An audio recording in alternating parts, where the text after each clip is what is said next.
Morning po mga kalunod. Kami pinagbababa ngayon ng patoka sa mga bilog.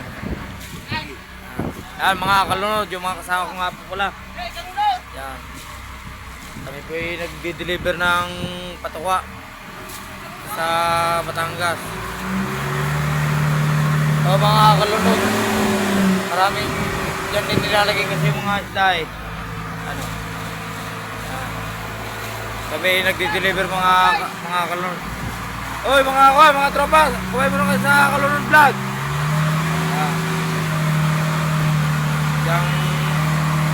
Yang mga kalunod, bago yung namin yan dito na ano, yan, dito naman mga kalunod ang sunod namin lalagyan. Yan. Meron naman mga kalunod oh.